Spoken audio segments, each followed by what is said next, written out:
This is LaserBolt and welcome to today's video, guys. Today we're going to be talking about a brand new kind of news update for Cyberpunk 2077, and it's an article that they just recently put out called Cyberpunk 2077, Our Commitment to Quality.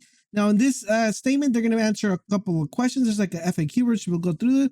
We're also getting a kind of like a roadmap of what the where the game is going, where the game is at, when we could expect patches, when we could expect a DLC. So a lot of stuff to go through and digress. So let's go ahead and jump right into it. Now, before we do, I do want to remind you guys about our January giveaway. We're giving away one free copy of any game that you want for 2021 for any system of your choice.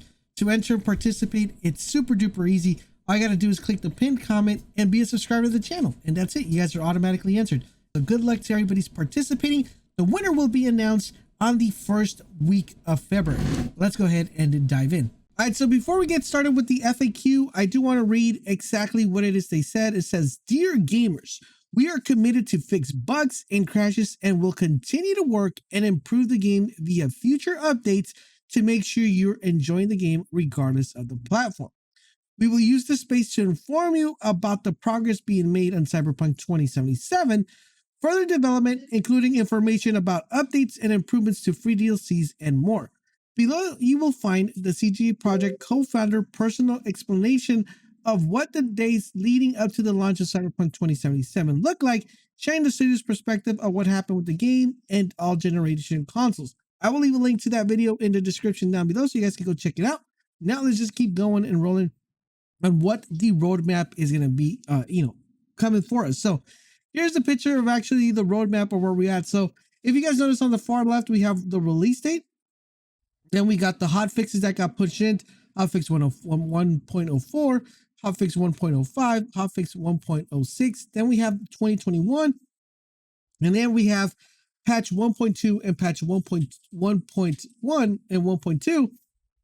And then we have multiple updates and improvements. As you guys see right here, there is a slot for free DLC, which looks pretty early on in 2021, around March or April. At least there is no specific date on that timeline, but I'm assuming it's around that timeline. And based on the rumors we've gotten, that's basically the timeline we're looking at.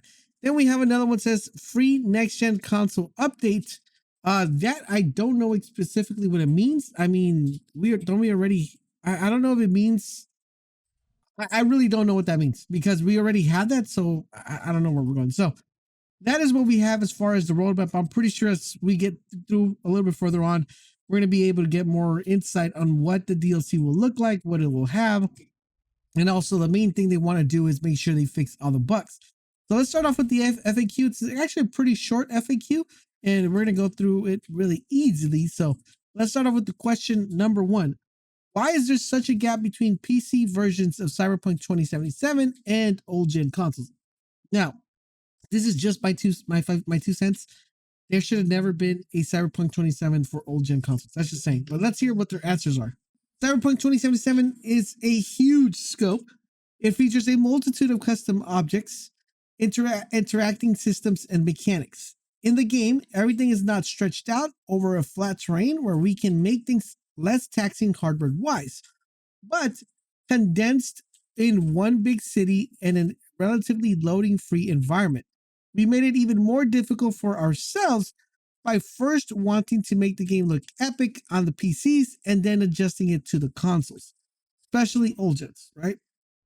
That was our core assumption, and things did not look super difficult at first. While we knew the hardware gap, ultimately time has proven that we underestimated the task. And so basically they're saying, we built the game for PC and we made the game function perfectly for PC. And I can kind of sort of attest to that. If you have a really good gaming PC, the game runs really good. It runs like smooth and butter. I'm not going to say there's no glitches. Okay. I'm not going to lie either. There are some glitches, but very minimal glitches. I mean, like you could deal with it, right? But it's not as bad as old gen consoles. So they're basically saying the game was made for PCs and current like new gen consoles, and unfortunately we bit more than we could chew, so we kind of screwed up on that one. So at least they're admitting it, right? Question number 2: what was the main issue that made development for console that difficult? The answer to that is The main culprit was having to constantly improve our in-game streaming system for old-gen console. Streaming is responsible for feeding the engine with what you see on screen, as well as the game mechanics. Since the city's so packed and the disk bandwidth of old-gen consoles is what it is, this is something that constantly challenged us. So basically, once again, the reiterating old-gen consoles can't handle the power of the Cyberpunk 2077. The game is just too massive. The game is just too big. Can't handle it. It's like they can't. It's like, think of it this way. It's like feeding a whole pack of loaf of bread into a toaster. That's basically what they were saying. So it's not a thing, right? So basically, once again, they're admitting, they did try to do too much and they kind of messed up. Question number 3. Didn't you test old gen consoles to keep tabs on the experience? Like, bro, before you put out the game, didn't you test it? And the answer to that is we did. As it turned out, our testing did not show many of the issues you experienced while playing the game. That's why you have a beta. That's why you do beta testers. Just saying, hashtag. So then they're saying, as we got closer to launch, we saw significant improvements each and every day. And we really believed we delivered the final day 0 update. But unfortunately, that wasn't the case. So there you have it, folks. They said they tested it, but apparently they didn't do too much testing, did they? Now, we have question number 5, I believe. Why was there a gap between PC and console reviews? This is a very, very important question, guys, because we really want the answer to this one, because this one, the community is very upset on this one. It says, we started sending out PC reviews keys to start the review process in the first week of December. Coming December the 10th launch date, we had a really good start with PC reviews. And while it was not perfect, this is a version of the game we were and still are very proud of. So they're saying, we knew that if we send out these little PC codes, that people were going to give it a really good review because the gameplay is really good on PC. Now, they said, when it comes to review process for consoles, at the same time PC codes were sent out, we were still working hard to improve the quality of the game on old-gen consoles. Every extra day that we worked on the day 0 update brought visible improvements.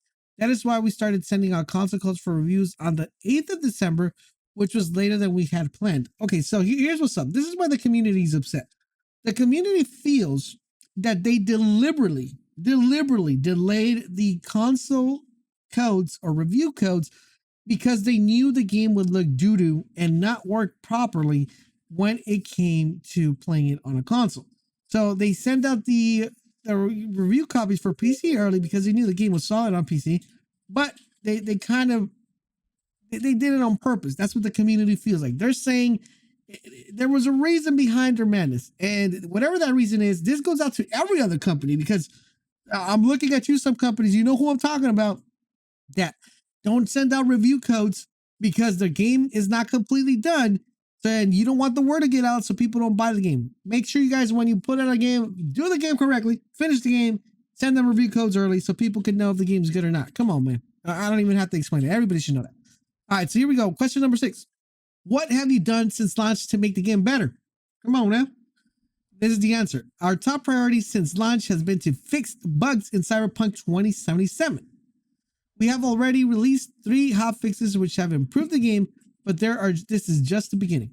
So, right now, instead of focusing on DLC and focusing on more content for the game, unfortunately, we got to put everybody to fix these bugs, and, we got to fix them. My suggestion, okay, this is just a personal suggestion.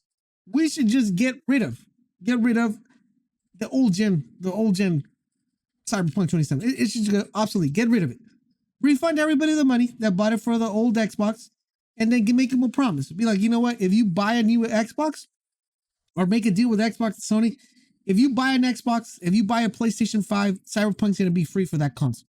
Okay? Make it happen. Make it happen, because, at the end of the day, regardless of whatever bug fixes you do, regardless of whatever, the game looks like crap on old gen. So it's like, you might as well just drop it, not even work on it. You're going to save yourself some devs, and just worry about, PC in the current, like the new gen. Come on. It's not that hard to do. Let's make it happen. You're already they're already in big trouble when it comes to financially. They made a lot of money off the game, but they have a lot of refunds to cover. So let's get it. Let's see. Question number 7, I think, which is, what are you going to do going forward to fix Cyberpunk 2077? And the answer to that is we are focused on fixing the bugs and crashes players are experiencing across every platform. Okay. You can expect more in the way of patches, both small and large, to be released regularly. The first update will drop in the next 10 days. So we are getting an update in the next 10 days. So about the 23rd, I'm assuming. And it will be followed by a larger, more significant update in the weeks after. So something like around end of January, early February. Our plans for supporting Cyberpunk 2077 in the long term are unchanged, and we will continue to introduce updates and patches to give all players across all consoles and PCs a better experience with the game. So the game is going to get better, guys. I mean, for those of you who are losing hope, jumping ship, for those of you who are already on the precipice, guys, the game's going to get better. Just give it some time. Remember, The Witcher 3 had I wouldn't say almost the same problem, but it did have a problem at launch. So, I mean, let's give it some time. I know a lot of you guys are upset, but let's give it some time. Hopefully things will get better. Question number 8. You have said there would be free DLC for the game in early 2021. Will this be impacted by the improvements? The answer to that is, which I hope it's a really good answer. I haven't read this prior to this, but we're reading it together, boys. We're still planning on releasing free DLC for the game. Yes. Just like with The Witcher 3. However, oh no, guys, my heart. Oh no, my heart, guys. However, we have decided that our priority is working on the most important fixes and updates. I'm crying. I'm shedding tears, boys. Shedding tears. We will be releasing the free DLC afterwards. We'll have more to say about this in the coming months.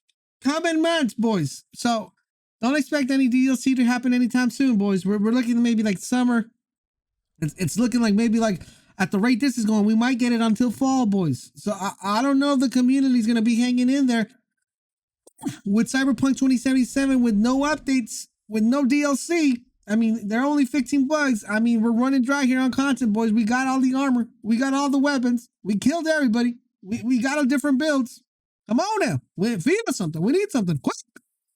We're on our last limbs here. All right, so here we go. Then we have the other one, which is question, I don't even know why I lost track of, I'm going to say question 10, right? When can we expect a next-gen update for Cyberpunk 2077? I guess this is what I was referencing to the roadmap that I didn't know what it meant, but we'll see what's up.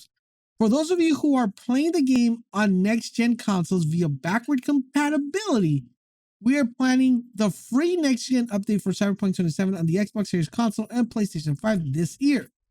We're aiming for the second half of the year, and we will reveal more when that's... Okay, so I guess people who have a PlayStation 5 and bought it for the Xbox, when is that going to get updated? So apparently the game's not updated. I didn't even know that. So I guess you guys are going to expect that, like I'm going to say, summertime?